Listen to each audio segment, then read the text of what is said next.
He looked at his ex-wife, Madeline, standing awkwardly by the ballroom entrance. Her dress was a plain, mouse-grey sheath, a pathetic little boat in an ocean of designer silk and diamonds. He laughed, a loud barking sound that made heads turn. "Did you get lost on the way to the kitchen, Maddie?" he sneered, his new girlfriend glittering on his arm. He turned away, ready to hunt for the one person who mattered tonight, the reclusive, genius owner of Helios Next Dynamics. He had to land this deal. What he didn't know, as he adjusted his $1,000 tie, was that the woman he just humiliated was the very person he was there to beg. The mirrored elevators of the Grand Regent Hotel were, in Sebastian Bastion Lawson's opinion, too slow. He checked his reflection for the third time in 30 seconds, smoothing the lapels of his Brioni bespoke suit. The deep charcoal wool, woven with a barely perceptible thread of silk, was a quiet announcement of his status. Beside him, his girlfriend, Bianca, was doing her own reflection check. Her dress was a different kind of announcement, a tight, sequined Balmain number that screamed new money with the subtlety of a fire alarm. "Are you sure M. Byrne is going to be here, Bastion?" Bianca asked, reapplying a layer of plumping gloss to her already inflated lips. "They're like a ghost. No one's ever seen them." "He'll be here, B. You don't launch a global energy initiative and skip your own party," Bastion said, his voice a low rumble of absolute confidence. "Lawson Capital Partners is going to be the first name on his list. I've structured a leveraged buyout proposal for their chief competitor that's so aggressive, so perfect, he'd be a fool to go with anyone else." The elevator doors opened with a soft ding, revealing the Grand Regent's starlight ballroom. It was a sea of the city's elite. Tech moguls, real estate titans, and old money scions all mingled under the light of 3 colossal crystal chandeliers. The air thrummed with the sound of clinking champagne flutes and opportunistic conversation. This was Bastion's ocean, and he was a shark. "Right," Bastion said, taking a glass of Dom Perignon from a passing waiter's tray without making eye contact. "First, we find Jeffrey Sloan and make him sweat. Then, we find Byrne." He scanned the room, his eyes sharp and dismissive. He categorized everyone he saw in fractions of a second: target, obstacle, or irrelevant. His gaze swept past the bar, over the string quartet, and then froze. Standing near an alcove, partially hidden by a potted palm, was a woman. She was alone. She wasn't talking to anyone. She wasn't holding a drink. She was just watching, her hands clasped calmly in front of her. But it wasn't her stillness that caught his attention. It was her dress. It was nothing. A high-necked, long-sleeved sheath of some dull, matte, charcoal-grey fabric. It had no sequins, no shimmer, no daring cuts. It looked, to Bastion's eyes, like something a nun might wear if she were feeling particularly drab. It was a dress from a discount rack, a dress that apologized for taking up space. Then the woman turned slightly, catching the light. Bastion's stomach dropped, not in shock, but in a sudden, bubbling rush of incredulous amusement. He knew that posture. He knew that mousy brown hair, now streaked with a few strands of grey he'd never seen before. "Maddie?" He didn't mean to say it, but the name escaped his lips, heavy with disbelief. Bianca, who had been fixing her hair, looked up. "Who?" "My ex," Bastion whispered, a cruel grin spreading across his face. "My God, what is she doing here?" He started walking toward her, dragging Bianca by the hand. He felt a magnetic pull, the same one a cat feels toward a cornered mouse. He could see the moment she spotted him. Her body tensed, her gaze flickered to the exit, but she held her ground. "Madeline!" he boomed, stopping a few feet away. His voice was loud, designed to draw the attention of the surrounding clusters of people. Several conversations paused. Madeleine Byrne looked at him. Her face was composed. She had new lines around her eyes, but her eyes themselves were the same, a deep, unreadable shade of blue-green. "Hello, Sebastian," she said. Her voice was quiet, but not trembling. I almost didn't recognize you," Bastien lied, letting his eyes do a theatrical sweep from her simple shoes up to her unadorned hair. He let his gaze linger, with pointed disgust, on the plain grey dress. "You're a long way from home, aren't you? Did you get the invitation mixed up? I think the service staff entrance is in the back." Bianca tittered, a high-pitched, glassy sound. "Bastien, be nice," she said, with no intention of being nice at all. "Maybe she's someone's assistant?" No, Bastien said, leaning in conspiratorially, though his voice remained loud. "My Maddie was always ambitious, but this is a new level. Tell me," he stage whispered, "did you get lost on the way to the kitchen?" He laughed. It was the laugh he reserved for the boardroom, the one that said, "I've won, and you've lost, and you're a fool for even playing." It was a barking, arrogant sound, and it echoed in the brief silence he had created. He saw a flicker of something in Madeleine's eyes. Pain, he assumed. He savored it.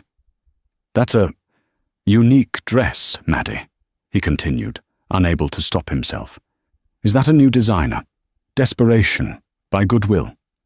A man in a nearby group, someone Bastien recognized from a rival firm, chuckled uncomfortably. Bastien felt a surge of power. He had just defined her for everyone within earshot. She was a joke, a pathetic nobody who'd crashed a party far above her station. Madeleine didn't blush. She didn't cry. She didn't even look angry. She simply held his gaze. "You haven't changed a bit, Sebastian," she said, her voice as smooth and cool as polished stone. "You still see the wrapping paper and think you know the value of the gift." "Oh, a metaphor!" Bastien clapped his hands lightly. "How quaint. Look, I'd love to stay and chat about whatever it is you do now, but I have actual business to attend to. There's a M. Byrne I'm meeting. You know, the owner of Helios Next Dynamics. We're talking about a multi-billion-dollar integration, real-world stuff. Not this." He gestured vaguely at her. "Try not to get thrown out, Maddie," he said, turning his back. "And try the shrimp. They're probably better than what you're used to." With a final, dismissive smirk, he guided Bianca away, leaving Madeleine standing alone in her plain grey dress. He felt magnificent. The encounter had energized him. He was Bastien Lawson, master of the universe, and his pathetic ex-wife was just a dusty footnote in his triumphant story. He scanned the crowd again, his eyes sharp and eager. "Now," he said to Bianca, popping a canapé into his mouth, "let's find this Byrne fellow and close the deal." He never once looked back. 5 years earlier, the kitchen had been white, not a warm, inviting white. It was a sterile, unforgiving, architectural white. The cabinets were white lacquer, the counters were white quartz, and the floor was polished white marble. It was a kitchen designed by an expensive minimalist, and it had been the centerpiece of the house Sebastian had allowed Madeleine to decorate. She hated it. It felt like an operating theater. On that final day, a Tuesday, the only color in the room was the vibrant red of the for sale sign being pounded into their immaculate front lawn. Bastien had been pacing, his phone clamped to his ear. He was wearing a custom cycling kit, despite not having been on his $15,000 racing bike in months. He lived in a permanent state of looking the part. "It's not a negotiation, Frank, it's a statement," he was saying. "We liquidate their peripheral assets before the market opens. I don't care about the optics. I care about the win." He hung up, slamming the phone onto the quartz counter with a sharp crack. "You're going to break the counter," Madeline said softly. She was nursing a cup of tea, her hands wrapped around the simple ceramic mug, one of the few things she had brought with her into this marriage. "It's an $80,000 counter, Maddie. It's designed to withstand more than a phone," he snapped. He looked at her, and his gaze was the same one he used on a balance sheet that wasn't performing. "Why are you just sitting there?" "I'm packed," she said. "My boxes are in the guest room, as requested." "Good. Good." He ran a hand through his carefully styled hair. He hadn't just listed the house. He was systematically purging his life of everything he deemed non-essential for his next phase. That included their joint-initialed towels, the art she had picked, and evidently her. "Bastien," she said, her voice quiet but firm. "Why are you doing this?" He stopped pacing and actually laughed. "Doing what, Maddie? Winning? Moving forward? Upgrading? You can't possibly be this naive." "I'm not naive, Sebastian. I just want to understand. Was it Bianca?" Bianca was his new executive assistant, a 24-year-old with an MBA and surgically enhanced everything. Bastien had insisted he needed her on his team. "Oh, grow up," he scoffed. "This isn't about Bianca. Bianca is just a symptom. She's what happens. This is about this." He motioned around the sterile kitchen, at her, at the quiet suburban life she had tried to build within his monument to himself. "This is comfortable. It's stagnant. You're comfortable, Maddie. You're predictable. You're nice." He said the word nice as if it were a terminal illness. "I built my entire life around supporting you," she said, the tremor in her voice finally betraying her. "I managed this house. I hosted your clients. I edited your reports. I gave up my father's. I gave up my own work to make sure your work succeeded." "And you were compensated handsomely," he shot back. "You have the clothes, the car, the access. A lot of women would kill to be Maddie Lawson. But the truth is, you were always just playing dress-up. You're not built for this. Not for the real world." He leaned against the counter, crossing his arms. It was a pose of power, of finality. "I'm built for more, Maddie. I'm a titan. And a titan can't be held back by a garden party." The cruelty of it, the clinical precision of the insult, finally broke her. A single tear tracked down her cheek. He saw it, and, instead of softening, his expression hardened with disgust. He hated weakness. "Oh, for Christ's sake, don't cry. It's pathetic," he said. "Look, I'm not a monster. I'm giving you a generous settlement. You'll get the condo in the city, the small one, obviously, and enough money to live comfortably." "Comfortably," he repeated, savoring the jab. "You can go back to whatever it was you did, your little projects. Just stay out of my way." "My father's work wasn't a little project," she whispered, the fire starting to burn away the tears. "Your father," Bastien said with a dismissive wave, "was a failed academic. A lovely man, sure, but a dreamer. He spent 20 years in a university basement trying to— what was it? Make solar panels work better. He died with nothing but a box of notebooks. I, on the other hand, am a realist." He picked up his phone. "The movers will be here at 4. My lawyer, Mr. Pierce, has the final papers. Be here to sign them. And Maddie?" She looked up, her eyes now dry and cold. "Do me a favor," he said, tapping his phone screen. "Try to, I don't know, find a purpose. It's a bad look, being this lost." He walked out of the kitchen, his cycling cleats click-clacking aggressively on the white marble floor, the sound echoing long after he was gone. Madeline sat alone in the white-on-white tomb for a full hour. The silence was absolute, She felt hollowed out, as if he had surgically removed not just her future, but her past as well. He had defined her as comfortable, as lost, as pathetic. He had taken her loyalty and support and twisted them into proof of her mediocrity. Finally, she stood up. She walked to her ceramic mug, still half full of cold tea, and poured it down the drain. She went to the guest room, where 3 neat cardboard boxes sat. She opened the top one. Inside, beneath a few sweaters and a framed photo of a man with kind eyes and a messy workshop, were a stack of leather-bound journals.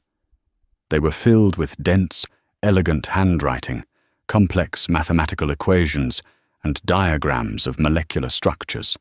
Her father's work, the little project. Bastien was wrong about him. Her father hadn't died with nothing. He had died on the verge of everything. He had solved an energy problem, a core inefficiency in photovoltaic conversion that no one else had even properly identified. He had just run out of time. Madeleine pulled out the first journal. Her hands were steady. Bastien had given her a settlement. He had given her a small, empty condo. He thought he had given her a comfortable cage where she could fade into obscurity. What he had really given her was a budget. He had given her freedom from hosting his boring clients. And most importantly, he had given her rage. A titan, she whispered to herself, a humorless smile touching her lips. Titans fall, Sebastian. It's what they're famous for. She closed the box. She had a lawyer to meet. And then she had a company to build. The condo Bastien had generously given her was on the 14th floor of a bland, beige building in a part of the city that real estate agents politely called transitional. It was small, the carpets were a depressing shade of tan, and the single window overlooked a brick wall. It was perfect. For the first 6 months, Madeleine lived a life of monastic discipline. She sold the luxury car Bastien had gifted her, and which his lawyer had tried to repossess. She sold the jewelry. She sold the designer clothes, keeping only a few practical items. She liquidated every asset from her former life, converting it all into a single, dedicated business account. The name came to her one sleepless night, Helios Next Dynamics. Helios, the Greek titan who drove the chariot of the sun. It was a private joke, a promise to herself that she would succeed where her father had only dreamed. Her father, Dr. Owen Byrne, had been a brilliant, quiet man obsessed with a singular problem. Silicon-based solar panels lose too much energy to heat. His final unpublished paper proposed a solution, a new, synthetic, quantum dot-infused polymer that could be applied as a micro-thin film. In his theory, this film wouldn't just block heat, it would absorb the infrared radiation and convert it into a secondary, low-level electrical charge. It would, in effect, make a panel more efficient as it got hotter, completely reversing the core problem. Bastien had called him a failed academic. The world had called him nothing at all. Madeleine knew he was a prophet. She took his notebooks, his nothing, and hired a small patent law firm to secure the rights to every equation he'd ever written. She used the last of her settlement to rent a small, 500-square-foot lab space in an industrial park in New Jersey, across the river. She knew she couldn't do it alone. She needed an engineer, someone who could translate her father's dense theory into a physical prototype. She spent weeks searching university databases, looking for anyone who had cited her father's early, obscure work. She found Jenna Ramirez. Jenna was a 25-year-old doctoral dropout from MIT who had been ostracized by her department for proposing a thesis almost identical to Owen Byrne's work, which her supervising professor had tried to steal. Jenna was brilliant, angry, and working at a coffee shop. Madeline met her at that coffee shop. She didn't offer a salary, she offered a partnership. "I have the seed capital to build the first prototype, and I have the patent," Madeline said, sliding one of her father's journals across the table. "You have the hands and the brain that can build it. They told you it was impossible. Let's go prove them wrong." Jenna read the first page of the journal, her eyes widening. She was in. For the next 2 years, Helios Next was just the two of them in a glorified garage. They lived on instant noodles and stale coffee. They melted, burned, and shattered hundreds of prototypes. The air in the lab was perpetually thick with the smell of ozone and burnt plastic. There were moments of crushing failure. Their first major test, an attempt to apply the film to a standard commercial panel, resulted in the panel literally exploding, setting a small fire and costing them 3 months of work. Madeline had to max out 3 new credit cards just to replace the equipment. Bastian, in the meantime, was ascending. His name was in Forbes and the Wall Street Journal. Lawson Capital's hostile takeover shakes market. Sebastian Lawson sinks Vulture Fund competitor. He was at galas, on yachts, and always with Bianca, who was now his fiancée.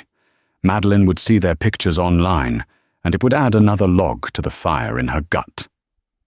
The breakthrough came at 3:17 a.m. on a rainy Thursday. Jenna, exhausted and tear-stained, had tried one last, desperate variable change to the chemical compound. The application machine, a modified 3D printer they'd built from scrap, whirred to life and laid down a film so thin it was almost invisible.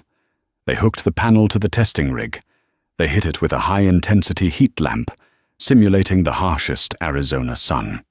The voltage meter, which usually dropped by 20% at this temperature, held steady. Then, as the heat increased, the meter ticked up, just a fraction, 0.5%, then 1%, then 5%. Jenna's hands flew to her mouth. Madeline just stared, tears streaming down her face. It worked. Her father was right. The next 3 years were a different kind of war. They needed to scale, and scaling required capital. Madeline, now Ms. Bayern, put on her simple, professional best, a navy blue suit that was clean, pressed, and 5 years out of style, and went to Sand Hill Road. The venture capitalists, men cut from the same cloth as Bastian, were brutal. A hardware company? In this market? One scoffed, checking his phone. 2 women. No C-suite experience, another noted. The risk profile is unfavorable. "It's a lovely little project, ladies," a third had said, his smile patronizing. "Have you considered licensing the patent to a real company? Maybe we could make an introduction?" They all said no.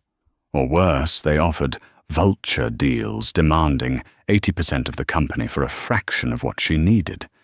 They saw her, just as Bastian had. They saw a garden party. They saw nice. They saw comfortable. They didn't see the Titan. Madeline walked out of that last meeting, her knuckles white. "Fine," she said to Jenna, who was waiting in their rented Ford Focus. "We'll do it ourselves." She changed tactics. She didn't go to the VCs. She went to the customers. She found a small, independent solar installer in Arizona.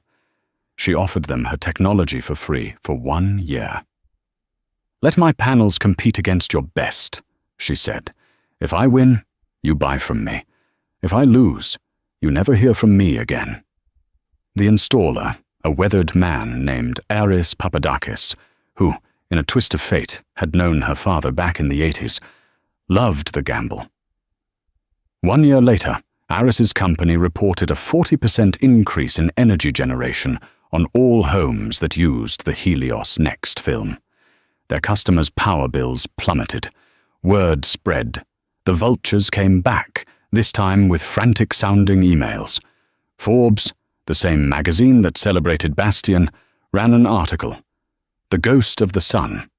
Who is the reclusive M. Bayern disrupting the energy sector?" Madeline ignored them. She used the contracts from Aris and then from a dozen other installers as collateral for a standard, old-fashioned business loan from a small regional bank in Tucson that still believed in handshakes. She built her own factory. She hired her own people. She kept 100% of her company. She never gave an interview. She never allowed a photo. She let the technology and the staggering profits speak for themselves.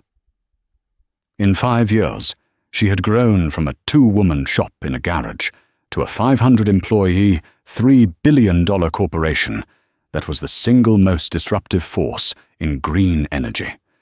And tonight, at the Apex Innovators Summit, Helios Next Dynamics was making its official debut to the wider financial world, announcing a global expansion. The world was desperate to finally meet the visionary founder, Emya Bayan. Madeleine had chosen her dress for the occasion very, very carefully. The simple, high-necked, charcoal grey sheath was a custom piece.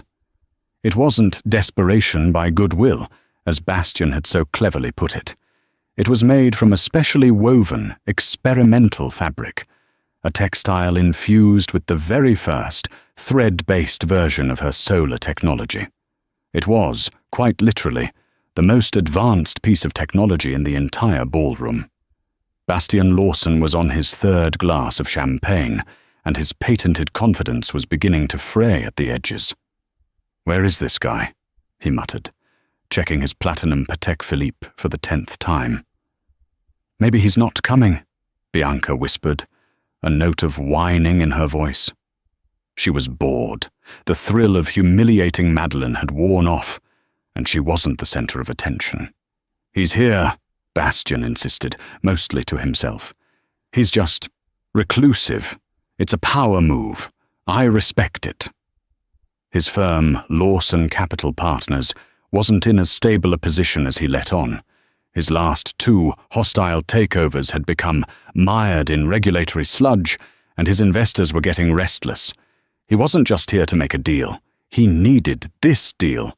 Integrating the Helios Next technology into the power grids he was trying to acquire would be a masterstroke, a move that would silence all his critics and rocket him into the stratosphere. He needed Emya Bayan. "Bastien, over here!" A voice barked his name. It was Jeffrey Sloan, his chief rival. Sloan was a portly man with a florid face, whose family money had insulated him from his own incompetence. Bastien loathed him. "Jeffrey," Bastien said, pasting on a wide, false smile. "Good to see you out. I thought you'd be too busy liquidating your position in that failed biotech gamble." Sloan chuckled, his jowls wobbling. "Always the kidder, Bastien." "No, I'm here for the same reason you are. The Bairn account." "Tricky fellow, isn't he?" "I'd say exclusive, not tricky," Bastien corrected smoothly. "My people have been in touch with his people. We're practically on the 1-yard line." This was a complete lie. His people had sent dozens of emails to the Info Helios Next address, all of which had been met with a polite, automated, "Thank you for your interest" reply. Sloan narrowed his eyes. "Is that so? Funny. I heard Bayan wasn't taking meetings with, what did he call them? Parasitic equity firms." Bastien's smile tightened. "I'm sure Monsieur Bayan is smart enough to know a good deal when he sees one. My proposal isn't parasitic, Jeffrey. It's symbiotic." Right, Sloan said, unconvinced. He leaned in. "So, have you seen him? Any idea what he looks like? My intel says he's ex-military, tough as nails. Another source said he's a 70-year-old physics professor who finally cashed in." "He's whatever he needs to be," Bastien said, projecting an air of inside knowledge. "That's the genius of his branding. But I'll tell you this, he's a man, a man's man. You don't build an empire like this without, well, you know." He gestured vaguely, implying a level of masculine ruthlessness he was sure Sloan would understand. Sloane grunted. Well, good luck hunting. He clapped Bastian on the shoulder and moved off towards the bar. Bastian seethed. Sloane was a fool, but he had connections. If Sloane was this close, Bastian's window of opportunity was shrinking. "Bastian, I'm bored," Bianca whined, pulling at his sleeve. "And hungry. All these tiny food-on spoons. I want a steak." "We'll eat a herd of cows after I shake Bayern's hand, B. Now look sharp. Act like you belong." Bastian disengaged his arm from her grip and straightened his tie. He scanned the room again. Where was Madeleine? He'd half expected to see her being escorted out by security, a final, delicious scene of humiliation. But she was gone. She'd probably slunk back to whatever hole she'd crawled out of, he thought. The encounter, which had felt like a shot of adrenaline, now left a faintly sour taste. He saw her face in his mind, the calm, cool eyes. "You still see the wrapping paper," she'd said. The arrogance, the nerve of her to try and take a philosophical tone with him, Sebastian Lawson, while wearing a dish rag. It was insulting. He'd been too easy on her in the divorce. He'd left her with just enough money to get delusions of grandeur, it seemed. "Ladies and gentlemen," a smooth, amplified voice suddenly filled the ballroom. "If you would please take your seats, our program is about to begin." A ripple of excitement went through the crowd. This was it. Bastian and Bianca moved to their assigned table, table 3, right at the front. He'd paid a small fortune for this. He was seated with the CEO of the host company, Robert Chen, and a few other high-level investors. Jeffrey Sloane, he was pleased to see, was relegated to table 12. "Robert, good to see you," Bastian said, shaking Chen's hand with practiced warmth. "Sebastian," Chen replied, his smile polite but cool. "Bianca. Lovely dress." "Thank you, Robert," Bianca purred. "Exciting night," Bastian said, sitting down. "The whole world is here to finally get a look at the man behind the curtain." Robert Chen adjusted his glasses. "Indeed. Though I'm not sure 'man' is the operative word everyone assumes it is." Bastian blinked. "What do you mean?" "The M in M. Barn is a closely guarded secret," Chen said, a small knowing smile playing on his lips. "The organization is airtight.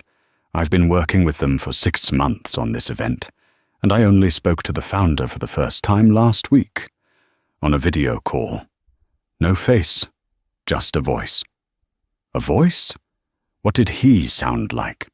Bastian pressed. "Professional," Chen said. "Precise. And I must say, completely and totally in command. I've never met anyone, man or woman, more certain of their position. But come on, Bastian. You've been telling everyone you're on the 1-yard line. You must have some intel for us, right?" Bastian felt a drop of sweat trace a line down his back. Chen was playing him. He knew Bastian was bluffing. "I play my cards close to the vest, Robert," Bastian managed, forcing a chuckle. "You know how it is." "I do," Chen said, his smile fading. He turned his attention to the stage as the lights in the ballroom began to dim. Bastian's heart was pounding. The room fell into a hush. All his confidence, his bluster, his carefully constructed persona of the Titan. It all felt thin. He was an outsider. He'd been chasing a ghost, and he'd been so certain of his own genius that he'd assumed he was the only one smart enough to catch it. He looked at the empty podium on the brightly lit stage. He was about to meet Monsieur Byrne, and he had a terrible sinking feeling that he was completely, utterly unprepared. He glanced around the darkened room one last time, his eyes searching for... what? He didn't know.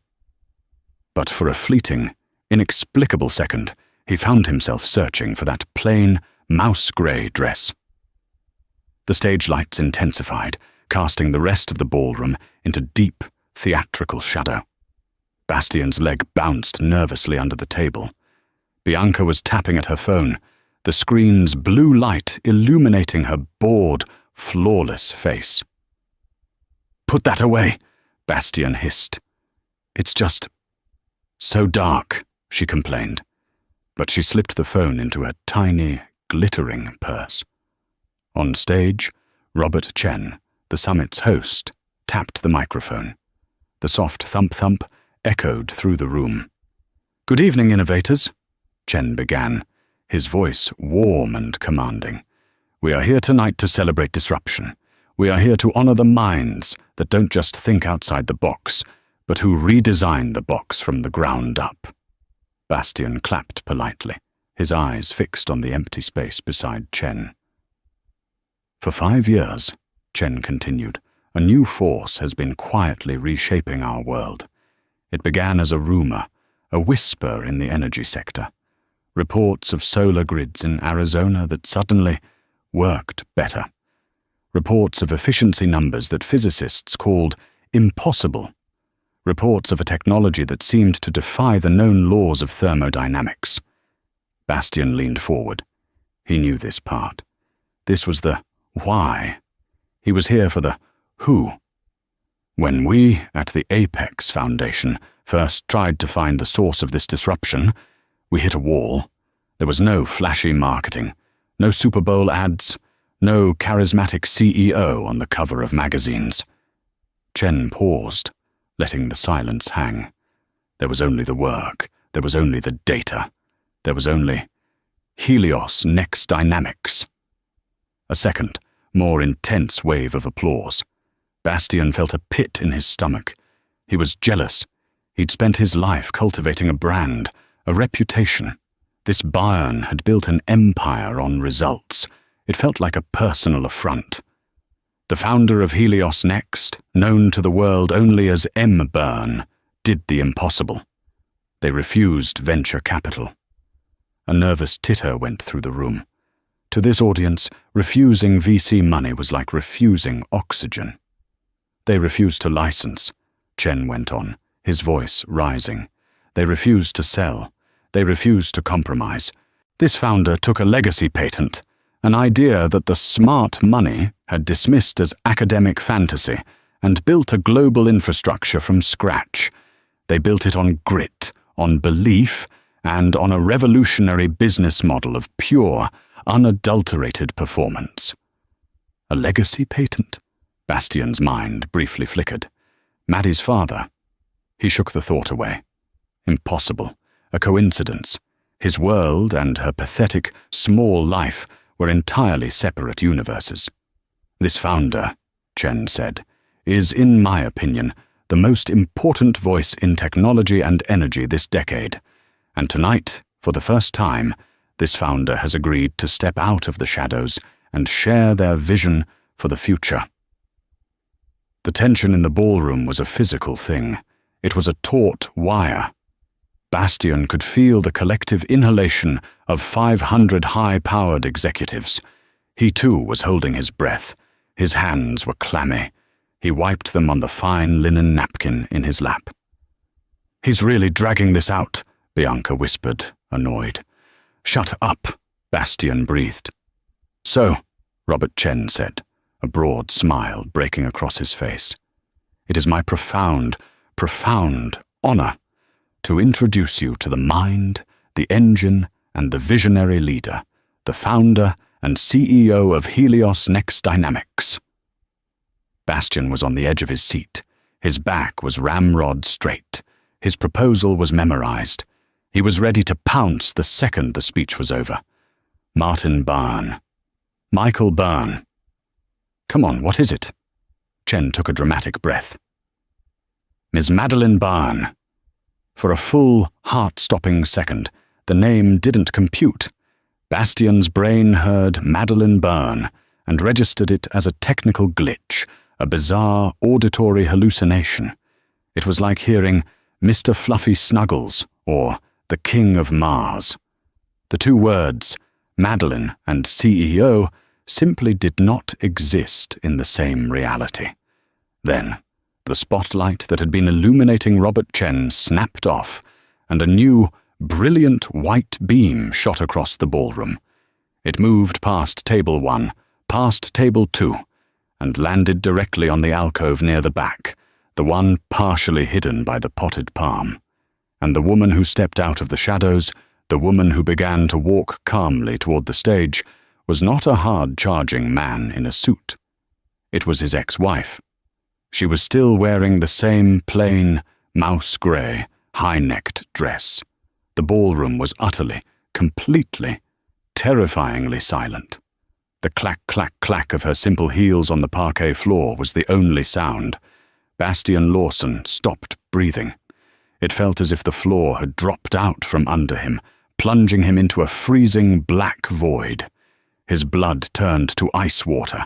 The champagne in his stomach churned, and a hot, acidic bile rose in his throat. "Bastian?" Bianca's voice was a high, confused squeak. "Bastian, what's going on? Why is she—" He couldn't answer. He couldn't move. He just stared, his eyes wide, his mouth hanging open. He saw it all in a horrifying, slow-motion cascade. He saw Jeffrey Sloan at table 12, who had been looking at the stage, turn his head to follow the spotlight. He watched Sloane's eyes land on Madeleine, then, instinctively, flick over to him. He saw Sloane's florid face register confusion, then dawning comprehension, and then a slow, delighted, utterly predatory smile spread across his lips. He saw the other executives at his table. They were all looking at him. Robert Chen, who had remained on stage, was also looking right at him, his expression a perfect neutral mask that was somehow more damning than a laugh. He saw in his mind's eye his own words from an hour ago, playing back like a high-volume recording. "Did you get lost on the way to the kitchen, Maddie? Is that a new designer? Desperation by Goodwill? I'm meeting the owner. We're talking about a multi-billion-dollar integration, real-world stuff. Not this. Try not to get thrown out, Maddie." He was going to be sick. Madeleine reached the stage. She shook Robert Chen's hand. She walked to the podium. The entire room, 500 of the world's most powerful and cynical people, was so quiet you could hear the air conditioning. She adjusted the microphone, a small, familiar gesture. She looked out at the crowd, her calm, blue-green eyes sweeping the room. She was not overwhelmed. She was not nervous. She was in command. Her gaze found his. She looked right at him. Table 3, front and center. She held his gaze for 1, 2, 3 seconds. There was no hatred in her eyes, no anger, no "I told you so." There was nothing. It was the look a scientist gives a specimen under a microscope, just before categorizing it. It was the look of pure, unadulterated indifference. It was the most profound, complete, and total dismissal he had ever experienced. Then she broke eye contact and looked at the rest of the audience. And she began to speak. "Good evening," she said. Her voice was clear, steady, and amplified to fill every corner of the room. It was the same quiet voice he had ignored for 15 years, but now it held an authority that was absolute. "5 years ago," she began, "I was told I was too comfortable. I was told I was not built for more. It was suggested by a man who considered himself a titan that my place was, and I quote, in the kitchen, not in the boardroom." A collective, sharp intake of breath. The crowd knew a public execution when they saw one. No one looked at Madeleine. Everyone looked at Bastian. Bastian's face, which had been pale, was now a blotchy, furious, humiliating red. His skin felt like it was on fire. He wanted to disintegrate. He wanted to run. But he was pinned, skewered by 500 pairs of eyes. "That titan," Madeleine continued, her voice cool and even, believed that value is something you wear, that worth is measured in sequins and silk, that an idea is only as good as the expensive wrapping paper it comes in. She gently touched the sleeve of her own grey dress. He was wrong. She didn't raise her voice. She didn't have to. The statement landed like a gavel.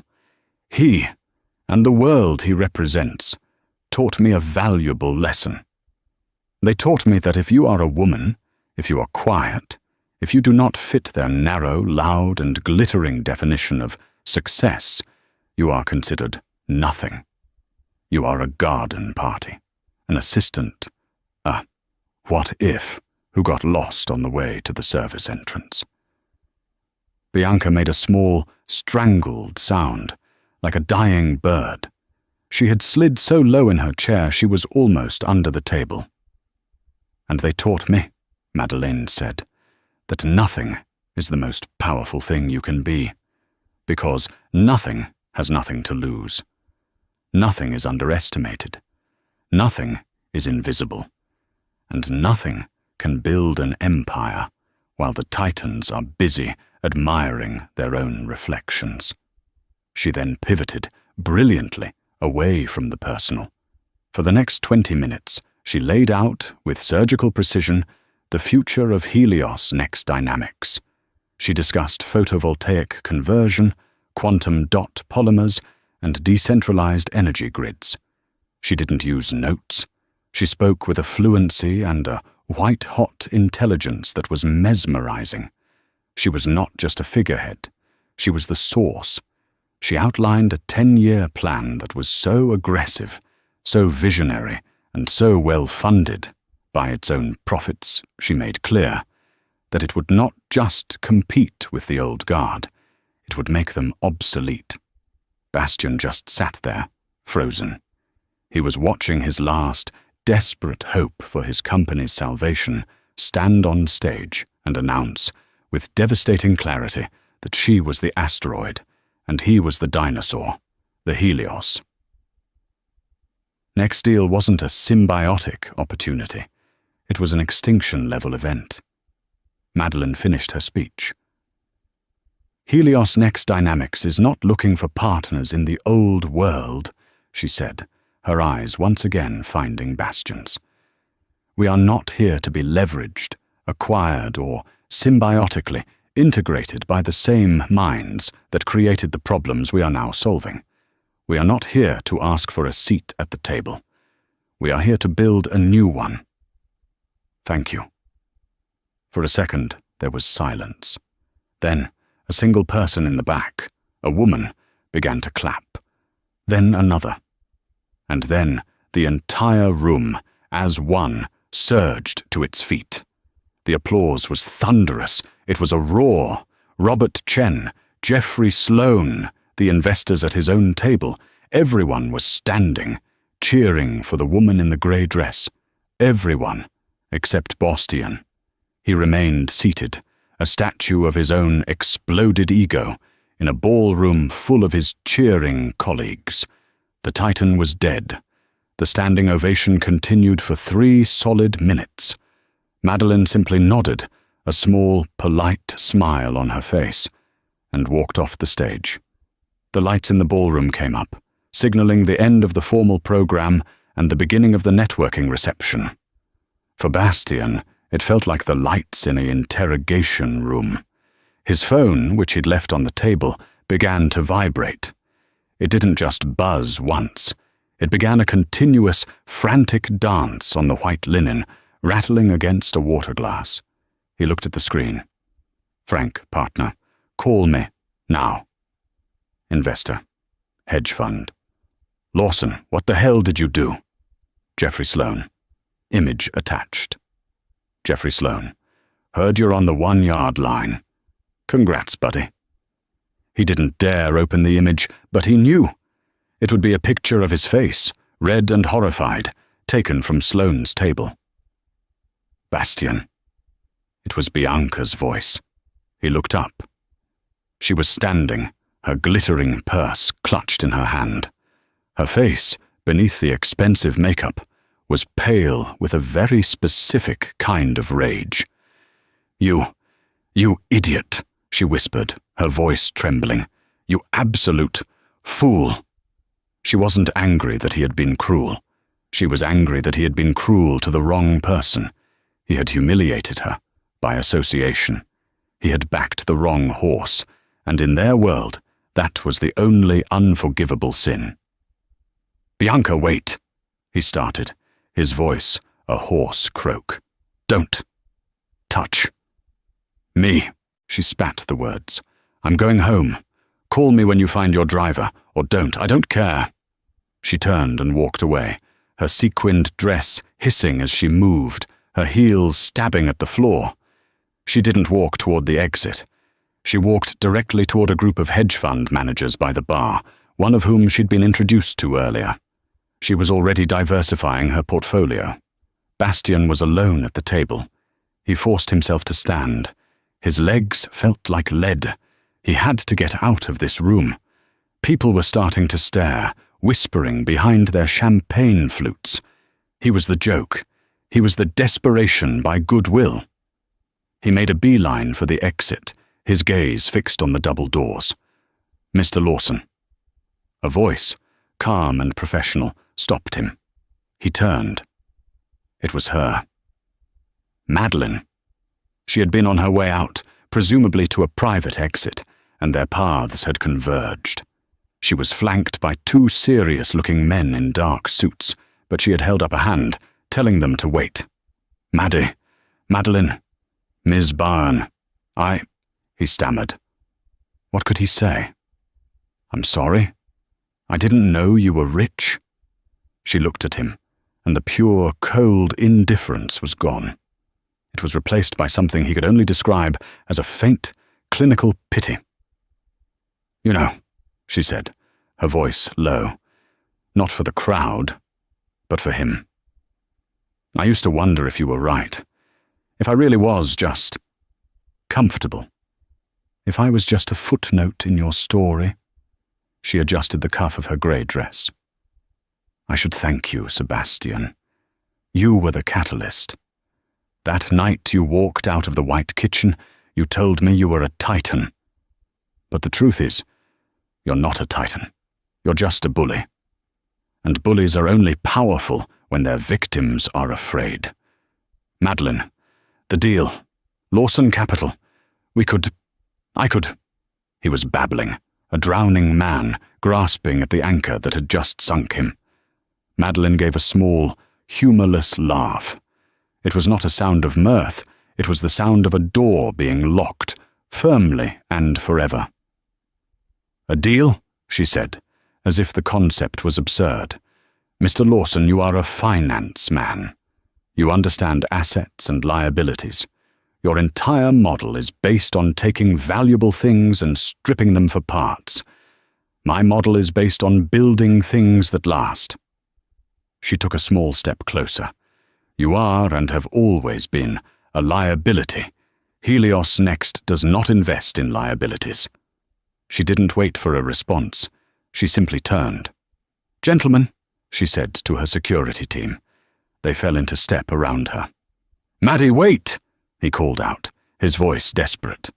She paused just for a second, but she didn't turn around.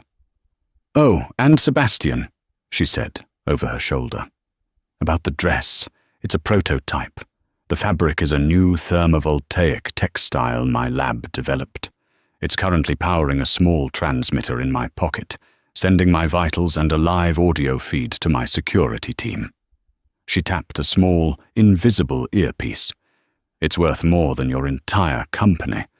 Try to have a comfortable night." She never looked back. She walked through the grand double doors and was gone. Bastien Lawson stood alone in the foyer. His phone was still vibrating, a frantic, dying animal in his hand.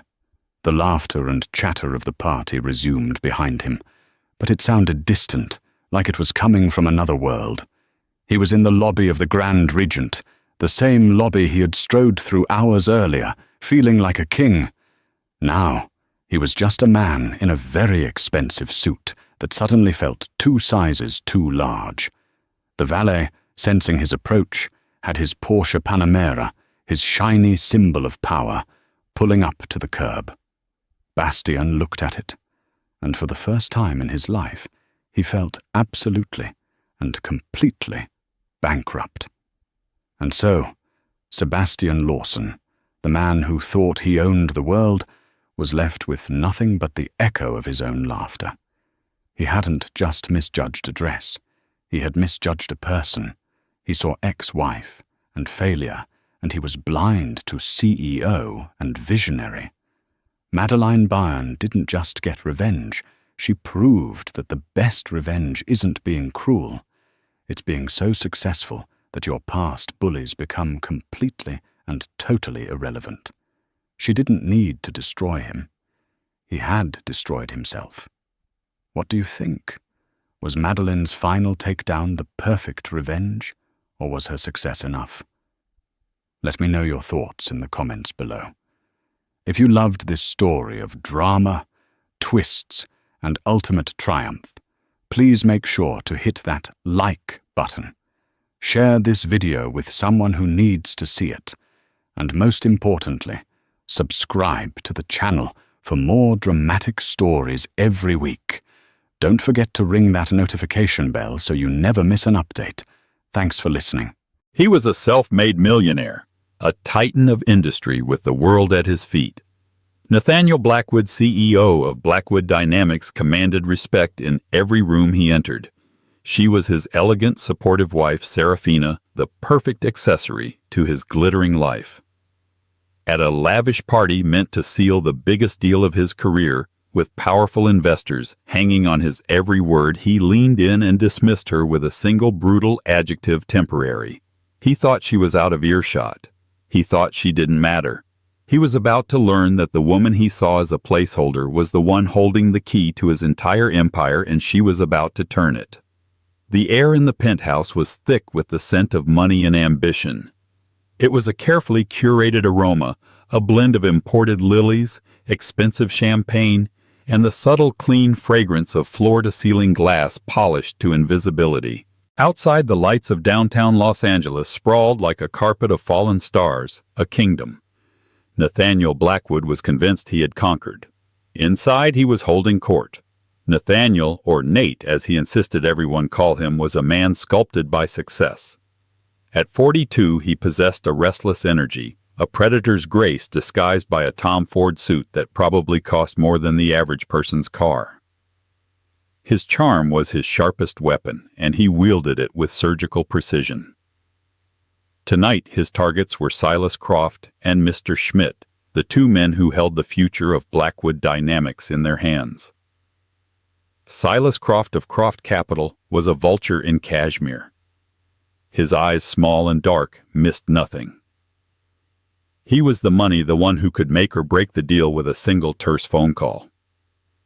Mr. Schmidt was the prize, the stoic silver-haired CEO of Ethelred Robotics, a German manufacturing giant whose acquisition would catapult Blackwood Dynamics from a national tech darling into a global powerhouse. Serafina Vance. Nate's wife of 7 years watched the performance from the edge of the sprawling living room. She was a vision in a sapphire blue gown that mirrored the twilight sky outside. To the casual observer, she was the perfect hostess, her smile warm, her presence a calming, beautiful grace note in Nate's symphony of power. She ensured glasses were filled, that conversations flowed, and that the atmosphere remained one of effortless luxury. But tonight her smile felt like a mask threatening to crack. "The synergy is undeniable," Nate was saying, his voice resonating with practiced passion. He gestured towards the glittering cityscape. "Our AI, our Prometheus core, is the most advanced predictive analytics engine on the market. It's the brain. Ethelred's hardware, their precision engineering. It's the body. Together we create a true titan, a new generation of industrial automation." Mr. Schmidt nodded slowly, his expression unreadable. "Your software is impressive, Mr. Blackwood. But a merger of this magnitude, it is a marriage. We must know everything about our partner. The structure, the leadership, the stability. Silas Croft pounced on the word. Stability.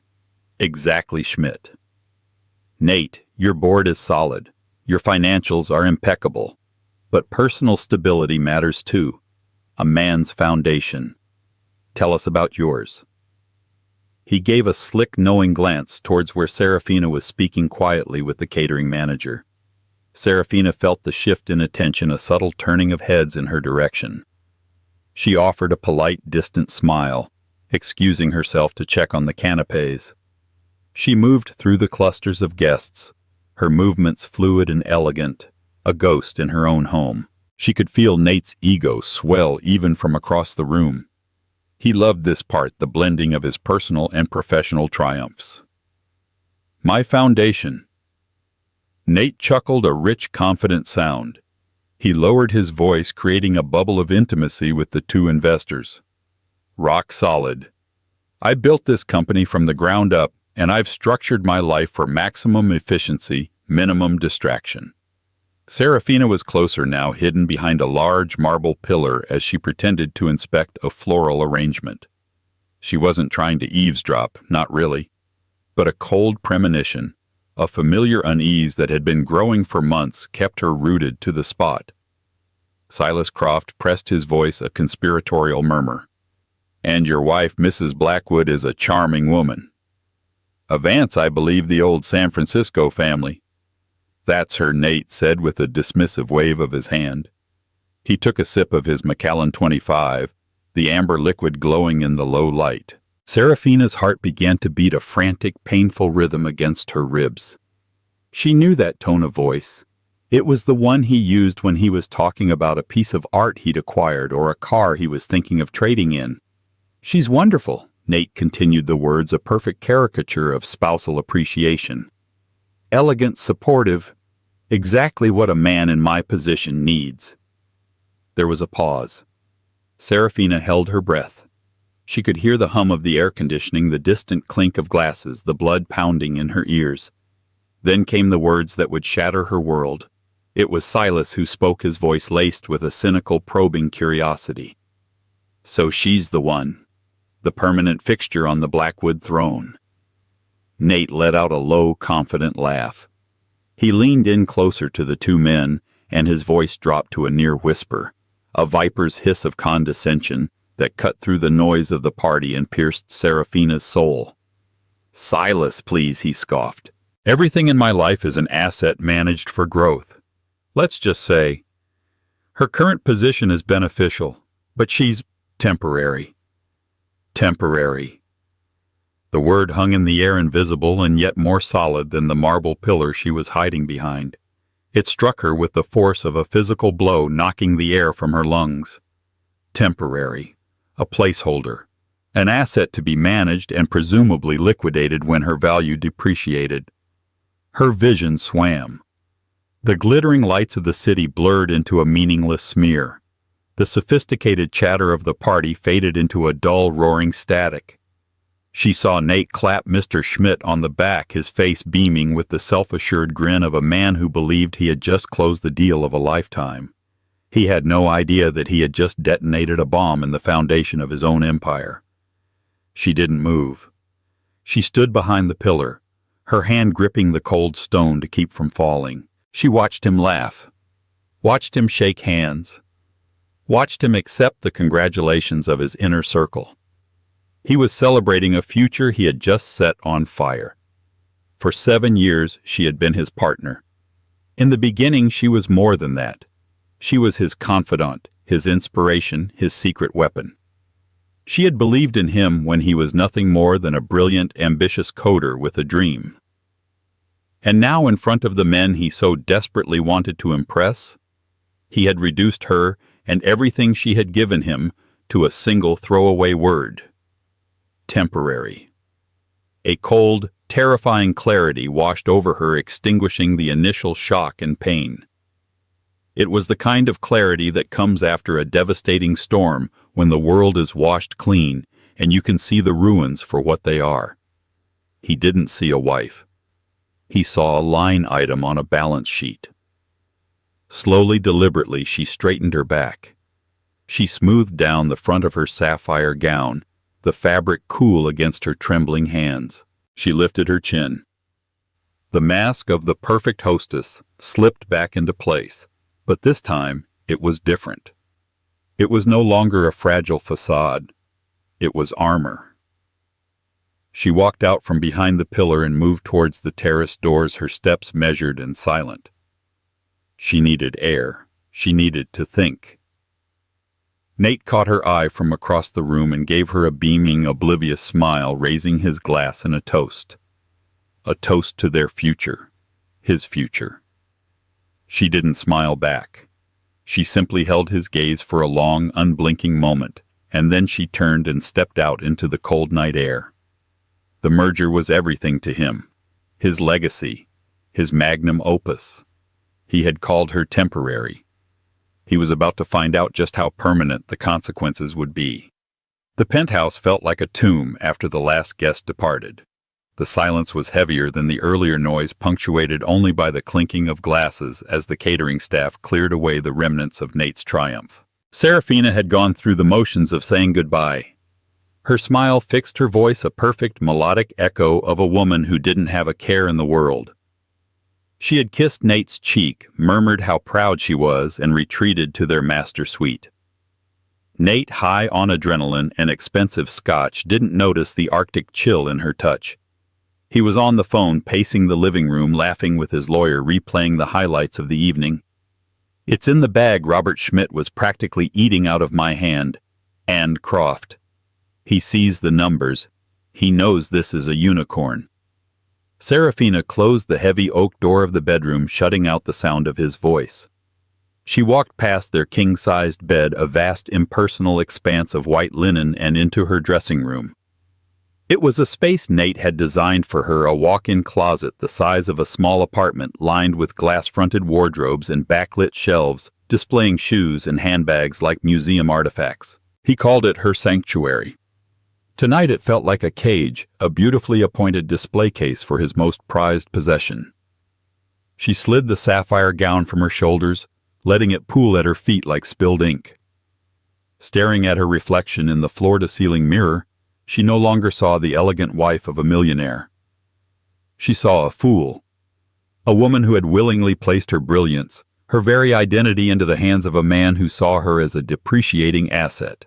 Temporary. The word echoed in the silent, opulent room. For 7 years she had played the part. After the chaos of her early 20s, the burnout from a tech world that had tried to consume her, Nate's vision and ambition had seemed like a safe harbor. He would be the face, the front man. She could be the quiet partner, the unseen architect. It was a deal she had made with herself, a compromise born of exhaustion and a desperate need for a different kind of life. A life he had promised to build with her. Her gaze drifted to a locked, unassuming rosewood box on her vanity. It looked like a simple jewelry box, but it held no diamonds or pearls. It held her past and now her future. Inside was a single encrypted hard drive and a set of original patent documents held not in her name or Nate's, but within a tightly controlled legal entity she had established long ago, the Vance Heritage Trust. The trust was her legacy, created by her grandfather, a shrewd and cautious man who believed in protecting one's creations above all else. Before she had ever met Nate Serafina, Vance had been a prodigy, a coder who had designed the foundational algorithm for a revolutionary AI. She called it Prometheus Core. It was her genius, her brainchild, but she had been young, overwhelmed by the rapacious Silicon Valley culture, and reeling from the sudden death of her parents in a plane crash. Nate had entered her life like a whirlwind. He saw the genius in her code, but more than that, he saw a path to power. He was the charismatic salesman she wasn't. He could sell the vision, charm the investors, build the empire. She, in her grief and burnout, had agreed. She would give him the engine, and he would build the car around it. The key agreement, signed on a drizzly afternoon in a lawyer's office in San Francisco, was clear. The intellectual property for the Prometheus Core would be licensed exclusively to Blackwood Dynamics. The ownership, however, the fundamental patent, would remain the sole asset of the Vance Heritage Trust. and as the last living Vance, the sole trustee and beneficiary, Serafina held the kill switch. It was a clause she never in a million years thought she would have to use. A fail-safe born from her grandfather's paranoia, which she now saw as prophetic wisdom. Her fingers steady now traced the intricate carving on the box. For 7 years she had been a silent partner. She attended the galas, hosted the dinners, and offered quiet advice on technical matters that Nate would later present in the boardroom as his own strokes of genius. She had told herself it was enough, that his success was their success. What a lie. She slipped into a simple silk robe, the cool fabric a stark contrast to the fire in her veins. She sat at her sleek, minimalist desk overlooking the city that was supposed to be theirs. She powered on her laptop, a personal device Nate never touched, believing it was just for her charity work and online shopping. Her fingers flew across the keyboard, muscle memory taking over. She navigated through encrypted firewalls and secure servers with an ease that would have made Nate's top cybersecurity team weep. She wasn't just a pretty face in a gown. She was the ghost in his machine. The true architect. First, she drafted an email. The recipient was Arthur Finch, the elderly semi-retired lawyer who managed the Vance Heritage Trust. He was a man of unimpeachable integrity, loyal to her family for 50 years. The subject line was simple. Urgent. Invocation of Clause 11.7. Blackwood Dynamics IP License. The body of the email was even simpler. Arthur, effective immediately, I am invoking Clause 11.7 of the Vance Heritage Trust's licensing agreement with Blackwood Dynamics. As per the terms of the agreement, all rights and permissions for the use of patent US 9875302 Prometheus Core are hereby suspended pending a full review by the trustee. Please notify Nathaniel Blackwood and the board of Blackwood Dynamics at 8:00 a.m. PST. The merger with Ethelred Robotics cannot proceed without the unencumbered rights to this intellectual property. This action is non-negotiable and final. Regards Serafina Vance, Trustee. The Vance Heritage Trust. She read it over once, twice. There was no emotion in the words, only cold legal precision. It was a declaration of war written on the letterhead of their shared life. Before she could second-guess herself, she hit send. The email disappeared into the digital ether, a silent torpedo heading straight for the hull of Nate's magnificent flagship. Then she opened another window, a secure communication channel to a man in Germany, a man whose number she had acquired weeks ago, acting on a gut feeling, a premonition that Nate's ambition was eclipsing his loyalty. It was the direct private line for Mr. Schmidt of Ethelred Robotics. She had obtained it through a contact from her old life, a fellow programmer who now worked in corporate intelligence. Her message to him was different, more personal. Mr. Schmidt, I am Serafina Vance. You met me tonight. I am also the sole owner of the core IP upon which Blackwood Dynamics is built.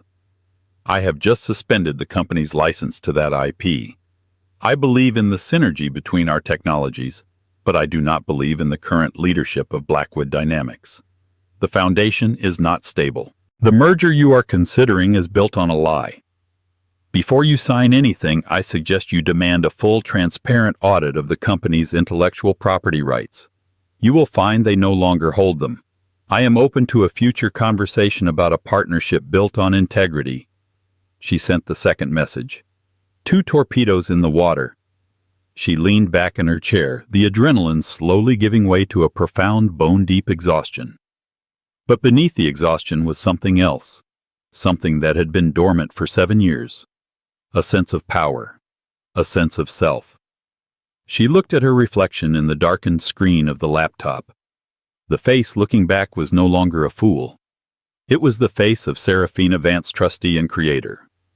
Nate stumbled into the bedroom close to 2 a.m. flush with victory.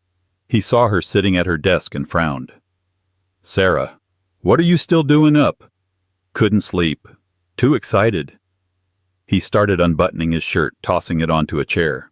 God, what a night. We're going to be legends, sweetheart. Legends. She turned slowly in her chair to face him. Her expression was calm, her eyes clear. There was no anger, no tears, just a quiet, unnerving stillness.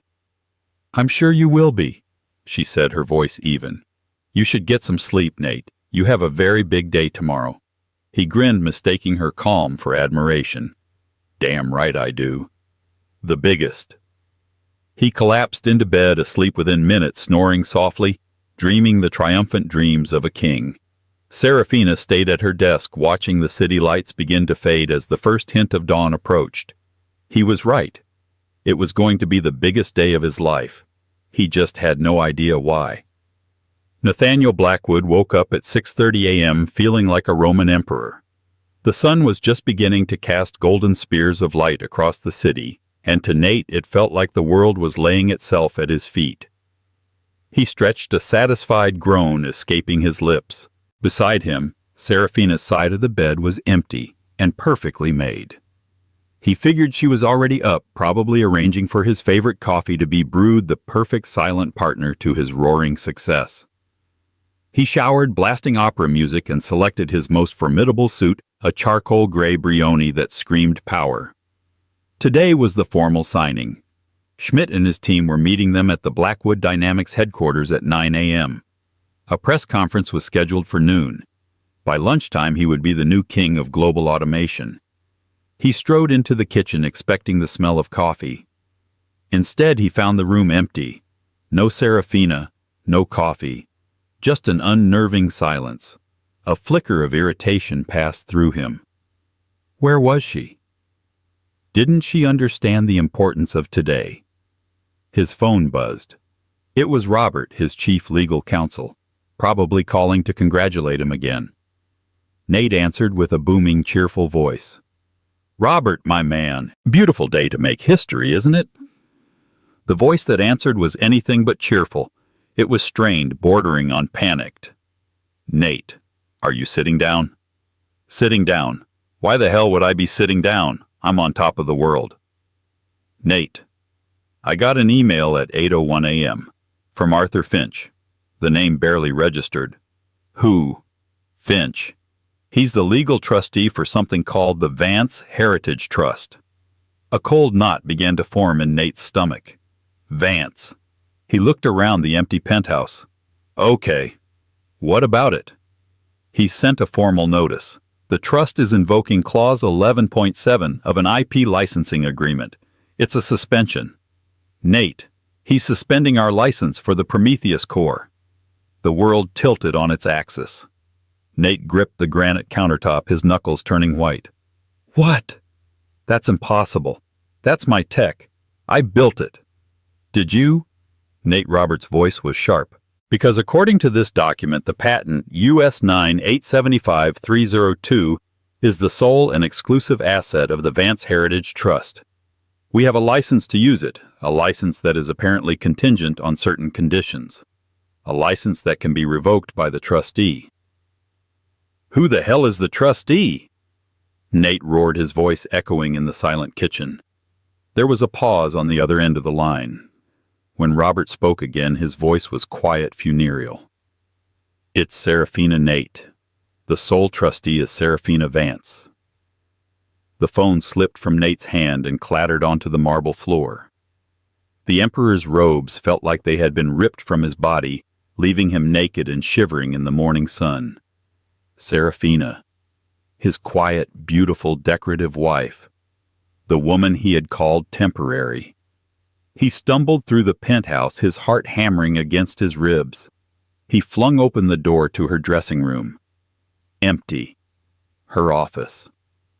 Empty. Her car was gone from the garage.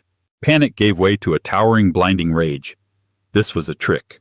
A pathetic, desperate play for attention. He snatched his phone from the floor and dialed her number. It went straight to voicemail. He dialed again. Voicemail. Just then his phone rang again. It was the private number for Mr. Schmidt. Nate's blood ran cold. He took a deep breath, trying to compose himself, and answered, "Mr. Schmidt. Good morning. Looking forward to seeing you at 9. The German's voice was ice.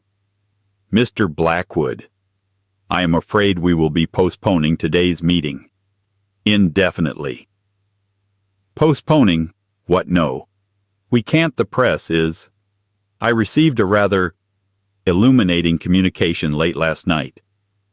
Schmidt cut in his tone, leaving no room for argument. "It would seem the primary asset we are seeking to acquire is not in fact owned by your company. Ethelred Robotics does not engage in business with partners whose foundations are, as you say, unstable. We are returning to Berlin on the midday flight.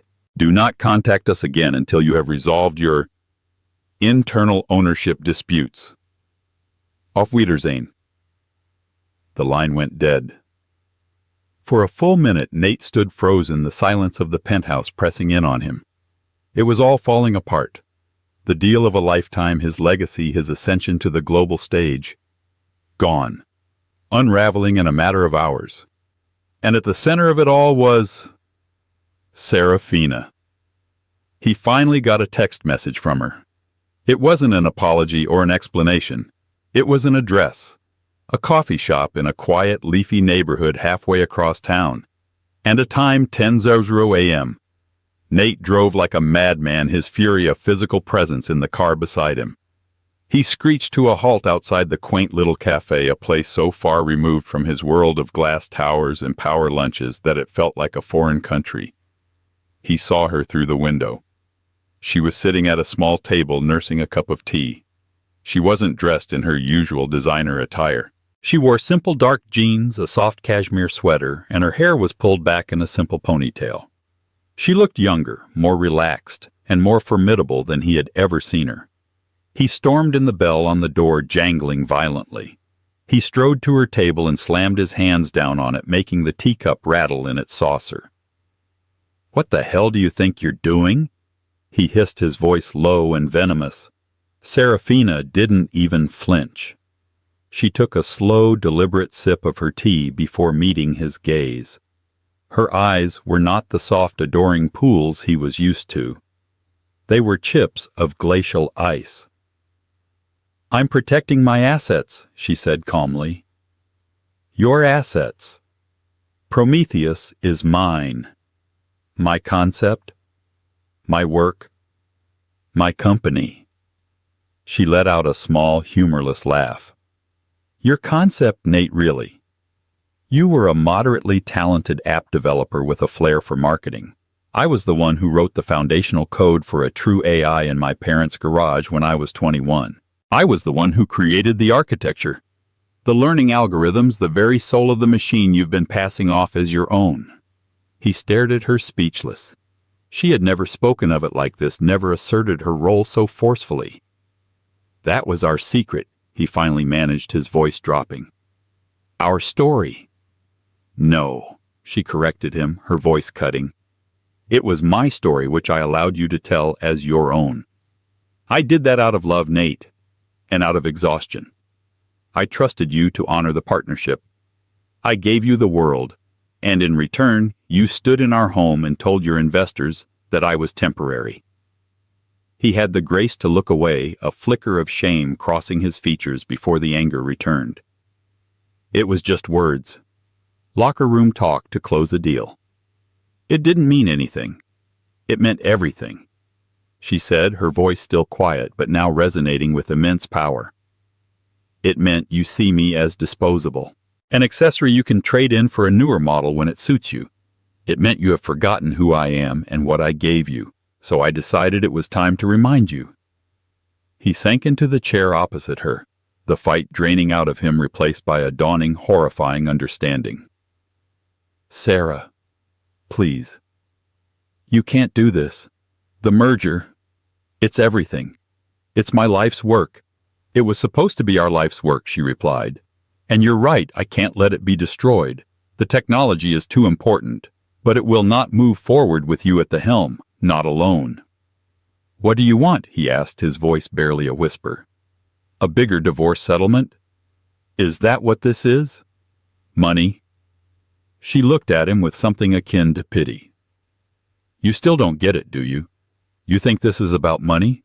This has never been about money. I have the Vance family money, Nate. I never needed yours. This is about respect. It's about legacy. My legacy. She leaned forward, her eyes locking onto his. I don't want a divorce, Nate. I want a reckoning. The merger with Ethelred isn't dead. It's on hold, and it will only proceed under a new corporate structure, a new board, new leadership. He stared at her, dread coiling in his gut. What are you saying? I'm saying, she said, placing her empty teacup gently on its saucer, that Blackwood Dynamics is about to get a new chief technology officer and a new majority shareholder. Me. He looked at the woman across the table, his quiet, unassuming wife, and for the first time he didn't see an accessory. He saw the person who had been in control all along, the queen who had just checkmated the king. To understand the steel in Serafina's spine, you had to go back 10 years to a cluttered garage in Palo Alto that smelled of soldering fumes, old books, and nascent genius. Long before she was Mrs. Blackwood, Serafina Vance was simply Sarah, a 22-year-old prodigy, haunted by grief and blessed with a singular, beautiful mind. Her parents, both renowned astrophysicists at Stanford, had been her universe. They had filled her childhood with conversations about neural networks and cosmic background radiation, teaching her to see the world not as a series of objects, but as a series of interconnected systems. When their private plane went down in a sudden storm over the Sierra Nevadas, Serafina's universe collapsed. She dropped out of her PhD program at Caltech and retreated to the family home, a ghost rattling around in a house full of memories. Her only solace was the garage, her father's old workshop. There, surrounded by his tools and schematics, she began to build. Not a machine, but a mind. She was chasing a dream she'd once discussed with her mother, a true artificial intelligence that didn't just compute, but could predict, learn, and adapt based on incomplete data sets. An AI that could see patterns the way her parents had seen them in the stars. She poured her grief, her intellect, and her inheritance into the project. For 2 years she barely saw the sun. She lived on coffee and takeout, her world shrinking to the glowing green text on her monitors. She called it the Prometheus Core, for it was a stolen fire, a spark of consciousness she was coaxing into existence. And she did it. The code was elegant, revolutionary, and utterly her own. It was also terrifying. She had created something more powerful than she had ever imagined, and she had no idea what to do with it. The tech world she'd briefly touched in college was a shark tank full of venture capitalists who would carve up her creation, patent troll it, and turn her beautiful predictive engine into a tool for selling banner ads or high-frequency trading. She was a creator, not a capitalist. That's when she met Nathaniel Blackwood. He was a friend of a friend, a charming, ferociously ambitious software salesman with a dazzling smile and a hunger that matched her intellect. He wasn't a coder on her level, not even close, but he understood the implications of what she had built. When she, in a moment of rare vulnerability, showed him the Prometheus Core, his eyes lit up with a messianic fire. "Sarah, this isn't just a program he had," said his voice thrumming with excitement. "This is the future. This can change everything. Manufacturing, logistics, medicine. God, this is the key to the kingdom." He saw its potential, but more than that, he saw her. He listened for hours as she explained the complex fractal mathematics, his attention never wavering. He didn't just see a product. He seemed to see the soul she had poured into it. He made her feel seen for the first time since her parents' death. They fell in love quickly, a whirlwind romance between two complementary forces. She was the brilliant, introspective architect. He was the charismatic, visionary builder. He dreamed of empires. She had already built the engine to power them. "Let me be your shield," he'd proposed to her one evening, sitting on the floor of the same garage where Prometheus was born. "Let me be the face. I'll take the meetings, I'll fight the battles in the boardroom, I'll build the company. You can be the silent partner, the guiding hand. We'll build it together, Sarah. Our legacy." It was the perfect solution.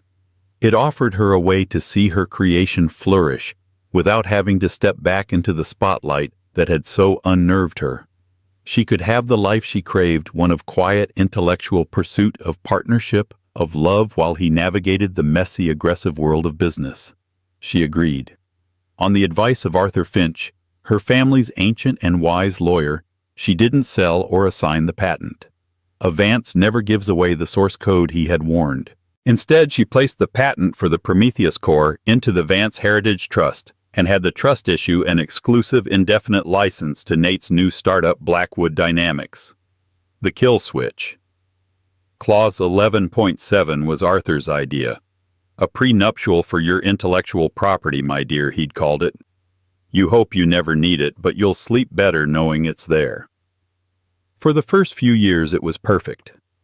Nate was true to his word. They were a team. He would come home from investor meetings, his mind buzzing, and they would stay up late, whiteboarding ideas, refining strategies. She was his secret weapon, feeding him technical insights and product roadmaps that he would flawlessly execute. He gave her all the credit in private, calling her his genius, his queen. But success changed him. Slowly, subtly, the lines began to blur in his mind. Our legacy became my legacy. Our company became my company. The late-night whiteboarding sessions were replaced by late-night networking dinners, where her presence was decorative rather than collaborative. He started presenting her ideas as his own, not just to the public, but to himself. He began to believe his own marketing. She saw the change and it hurt, but she told herself it was the price of the life she had chosen. She had her beautiful home, her charities, the quiet life she'd wanted. She had Nate's love, or so she thought. She chose to ignore the growing distance, the way his eyes would glaze over when she tried to discuss the technical nuances of the core. She convinced herself that the man she had fallen in love with was still there, buried beneath the layers of arrogance and ambition. The final fatal blow wasn't a single act of infidelity or a huge fight. It was the slow creeping disrespect, the casual dismissiveness that culminated in that one devastating word. Temporary. Sitting in that coffee shop watching the panic and disbelief dawn on Nate's face, Serafina wasn't just acting on the betrayal of the previous night. She was acting on the accumulated pain of 1,000 tiny betrayals of years spent watching the man she loved slowly erase her from their own story. She had been the ghost in the machine for 7 years. Now it was time for the ghost to take control. She wasn't destroying Blackwood Dynamics. She was saving it from the man it had created. She was reclaiming her garage, her code, and her name. The quiet, grieving girl was gone. Serafina Vance, the creator of the Prometheus core, was back. And this time, she would not be silent. The fallout from Serafina's gambit was swift and brutal. The news that the Ethelred merger had been scuttled sent Blackwood Dynamics' stock into a nosedive. The financial press, which had been preparing Nate's coronation story, quickly pivoted to gleeful obituaries speculating wildly about the internal turmoil and the mysterious IP dispute. Nate was besieged. His phone rang incessantly with calls from furious board members, panicked executives, and the vulture himself, Silas Croft. Nate locked himself in the penthouse, a king in a glass castle under siege. He tried everything. He called Serafina 100 times, leaving a string of messages that veered wildly from desperate pleading apologies to furious threatening tirades. She didn't answer. She had checked into a quiet hotel under her maiden name, cutting off all contact.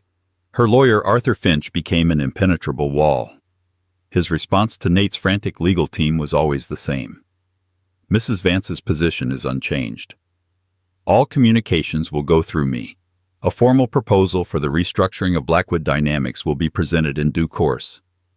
Restructuring. The word chilled Nate to the bone.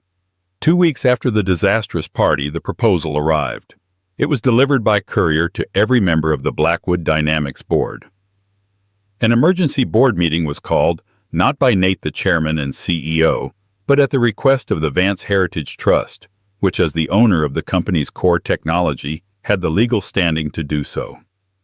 The meeting was held in the main boardroom on the 50th floor of Blackwood Tower. It was a room that had always been Nate's cathedral of power.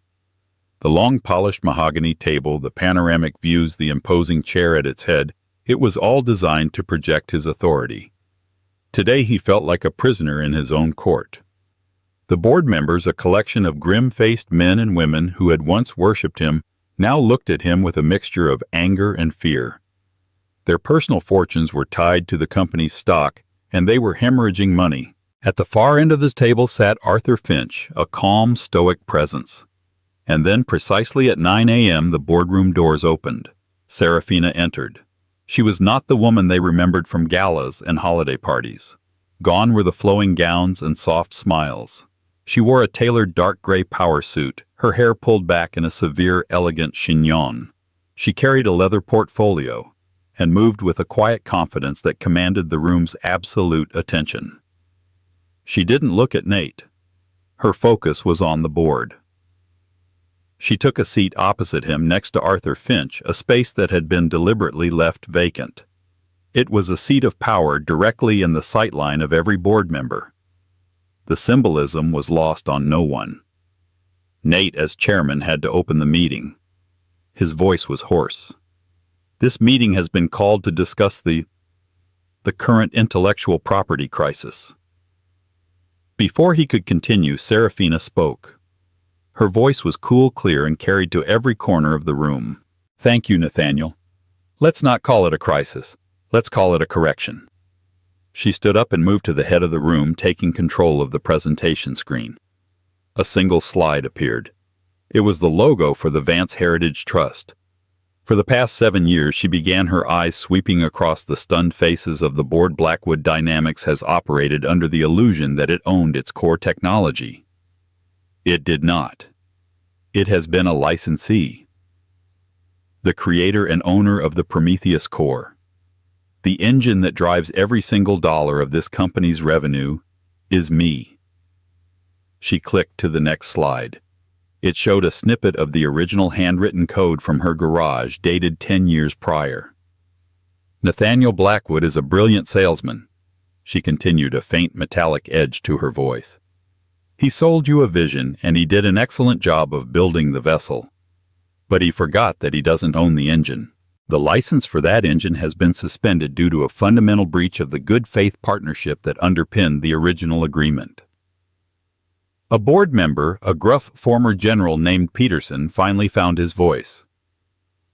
A breach. What breach? This is a personal dispute. You're holding this company hostage over a lover's quarrel. Serafina turned her gaze on him. It was utterly devoid of emotion. General Peterson, when the CEO of a multi-billion-dollar corporation refers to the owner of his company's core technology as temporary, in front of key investors, it is not a lover's quarrel. It is a catastrophic failure of judgment that reveals a profound instability in leadership. It jeopardizes the future of the entire enterprise. Mr. Schmidt of Ethelred Robotics certainly thought so. He fled because he saw a leader who was reckless, arrogant, and dishonest about the very foundation of his company.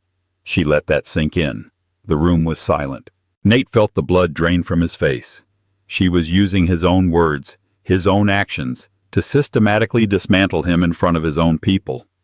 "But I am not here to destroy Blackwood Dynamics," she said, her tone shifting from prosecutorial to constructive. "I am here to save it, and to restore its integrity. The merger with Ethelred is still possible. In fact, I have been in preliminary communication with Mr. Schmidt." That sent a shockwave through the room. Murmurs erupted. Nate stared at her aghast. She had gone behind his back and contacted Schmidt. "He is willing to reopen negotiations," Serafina stated, under a new leadership structure. She clicked to the final slide. It contained a list of demands that were in fact non-negotiable terms. 1. Reconstitution of the board. 3 existing members will step down. New seats will be created for Arthur Finch and a 3rd independent technology expert of my choosing. 2. Creation of a new C-suite position, Chief Technology Officer. This position will have ultimate authority over all R&D and implementation of the Prometheus core. I will be assuming this role. 3. Transfer of equity. To ensure alignment of interests and in exchange for a new permanent and irrevocable license to the Prometheus IP, The Vance Heritage Trust will be issued a 51% controlling stake in the new merged entity of Blackwood Ethelred. 4. CEO position. Nathaniel Blackwood will remain as CEO for now. His role will be focused on sales, marketing, and public relations, his true strengths. However, he will report to the newly constituted board, of which I am the majority shareholder. It was a total takeover, a corporate coup executed with the precision of a surgeon and the ruthlessness of a general. She wasn't taking his title. She was taking his power. She was leaving him the throne, but she was taking the crown, the scepter, and the entire kingdom. She turned off the screen and faced the board. This is the only path forward. This is the deal that will save the merger, restore stability, and unlock the next phase of growth. It is the only deal that keeps the Prometheus core with this company. You can accept it, or you can watch the company your fortunes are built on dissolve into nothing. The choice is yours. She sat down. The silence in the room was absolute.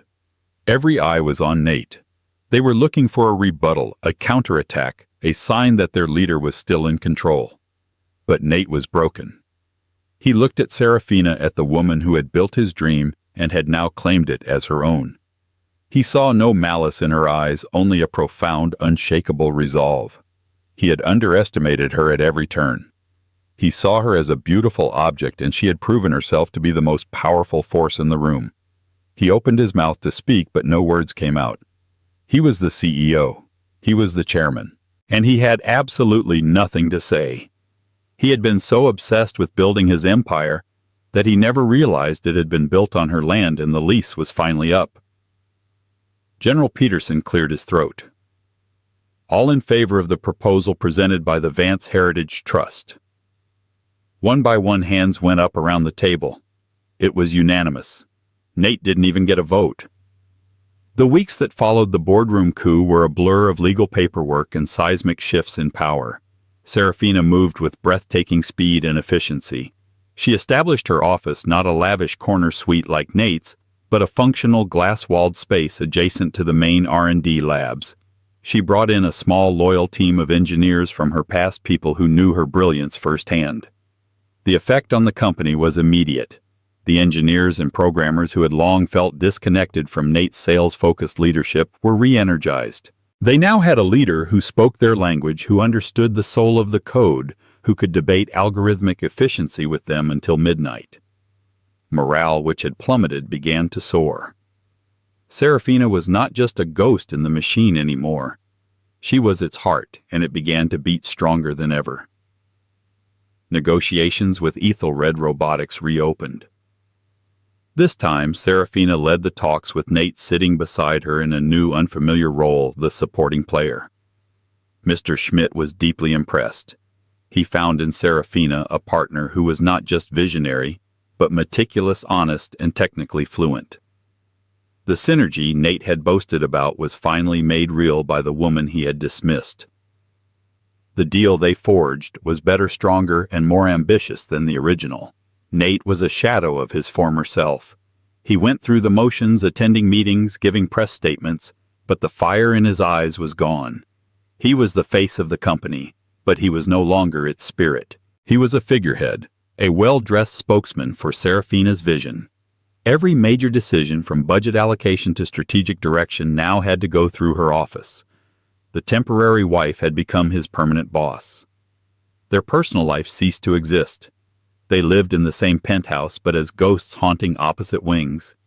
They rarely spoke outside of work, and when they did, it was with a cold professional formality. The love and partnership that had once been the foundation of their lives were now buried under the rubble of his betrayal and her reclamation. The day the new merger was finalized, a small ceremony was held in the same boardroom where Serafina had seized control. The new company was named Ethel Vance Dynamics. Blackwood had been erased from the letterhead.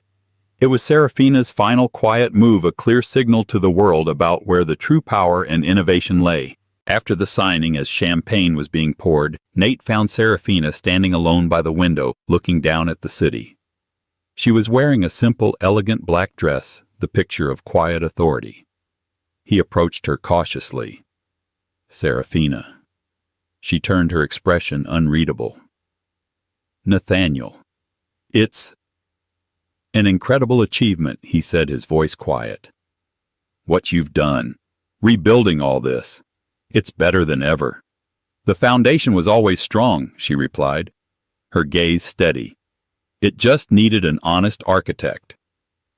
He finally found the courage to say what he had been unable to for months. I'm sorry, Sarah, for what I said, for what I did, for everything. I was arrogant. I was a fool. I took you for granted, and I erased you from our story. I see that now. She listened, her expression not softening. You see it now because you lost. You don't regret the betrayal, Nate. You regret the consequences. He flinched, the truth of her words hitting him hard. Is there any way back for us? He asked, his voice cracking with a vulnerability she hadn't heard since they were young and dreaming in a garage. Serafina looked away from him, back out at the sprawling city. For a long moment she was silent. The man I fell in love with believed in partnership, she said, her voice softer now, tinged with a deep, ancient sadness. He wanted to build a world with me, not on top of me. That man has been gone for a long time, Nate. I don't know if he can ever come back. She turned and looked him straight in the eye. We are business partners now. You have a vital role to play, and I expect you to perform it with the same ambition you've always had. That is our future. As for the rest, the trust that was broken is far more complex than a line of code. It can't be easily rewritten. She offered him a final brief nod of acknowledgement, a gesture between a CEO and her subordinate, and then walked away to join Mr. Schmidt, leaving Nate standing alone by the window. He was still a millionaire. He was still the CEO. He had a corner office, a beautiful home, and his name was still, for now, known in the circles of power. But he had lost the one thing that truly mattered. He had lost the core of his world, the woman who had been both his loving partner and the secret architect of his greatness. He had called her temporary, and in doing so he had made their love the very thing that couldn't last, while her power became the only thing that was permanent. He watched her across the room, commanding respect, leading the conversation, and he finally understood. He hadn't just lost a merger that night, he had lost himself. Serafina's story is a powerful reminder that the quietest people in the room are often the most powerful. It's a tale of betrayal, but more importantly of reclaiming one's own story and legacy. It shows that true power isn't about the loudest voice or the grandest title, but about the undeniable value of what you create. What would you have done in her shoes? Could you forgive a betrayal like that? Or is a reckoning the only answer? We want to hear your thoughts in the comments below. If you were captivated by this story of a woman who turned the tables on a man who underestimated her, please do us a huge favor and hit that like button. Every like helps our channel grow. Share this video with someone who appreciates a story of justice and empowerment, and most importantly, subscribe for more tales of drama and consequence. Don't forget to ring that notification bell so you never miss an update from our channel. Thank you for listening.